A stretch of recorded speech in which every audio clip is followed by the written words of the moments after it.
Nous vivons une situation très difficile. Nos opposants guinéens ont presque tous pris la fuite, ils sont à l'étranger. Les jeunes qui sont au pays sont recherchés, c'est-à-dire tous les coordinateurs du FNDC, que ce soit en Guinée à l'étranger, sont recherchés. Dès que vous êtes à Conakry, on vous prend, on vous met en prison. On va kidnapper les gens à 1 h du matin pour les mettre en prison. On tue des gens, on pille des biens des gens, juste parce qu'ils ont demandé la liberté. On dit que le FNDC est dissous. Mais eux, ils ne sont pas légitimes pour dissoudre le FNDC. Nous ne sommes pas dans une polémique. Les conditions, on n'est pas aussi si prétentieux pour dire que toute la Guinée est avec le FNDC. Mais on a une grande partie de la population qui est avec nous. Et les dernières manifestations au Sénégal l'ont prouvé. Et la manifestation du 17 l'a prouvé. Ils ont barricadé la nuit du 16 les points les plus sensibles, c'est-à-dire le Grand Conakry, l'intérieur du pays comme l'Abbé. Le 16 la nuit, les villes ont été barricadées et les populations ont décidé de faire une ville morte. On a fait cette ville morte. Jusqu'à 15 h, tout allait bien. On partageait les images sur les réseaux sociaux. Quand ce même président a pris toute son armée, qui vit du contribuable guinéen, pour faire une parade dans une zone la plus sensible. Ce qu'on demande, c'est le respect de la dignité des Guinéens. Et la deuxième chose qui nous fait peur, c'est le silence des institutions internationales.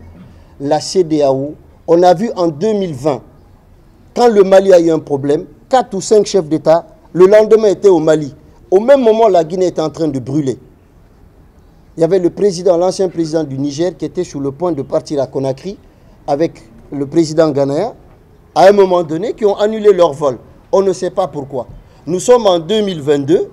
Mamadi Doumbouya est un président qui est venu par un putsch. Le président burkinabé est venu par un putsch. Le président malien est venu par putsch. Mais on est arrivé quand même à trouver un accord de 2 ans pour le Mali et de 2 ans pour le Burkina. La Guinée, on est en train d'emboîter le pas. Le médiateur arrive pour la première fois à Conakry. Il rencontre que la junte et il ne rencontre pas l'autre camp. Il repart. Pour sa venue, c'est compliqué. Il revient, certainement aujourd'hui, si les conditions sont favorables, il va les rencontrer. La question que l'on se pose, nos voisins sont là. Le président de la Guinée-Bissau aujourd'hui est le président de la CEDEAO et le président Macky Sall est le président en exercice de l'Union africaine. Nous les interpellons. Qu'est-ce qu'ils attendent pour sortir la Guinée de cette crise? Qu'est-ce qu'ils proposent aux Guinéens que nous sommes? Qu'est-ce qu'ils nous proposent concrètement? Parce qu'on a entendu dire à un président que le cas guinéen est compliqué.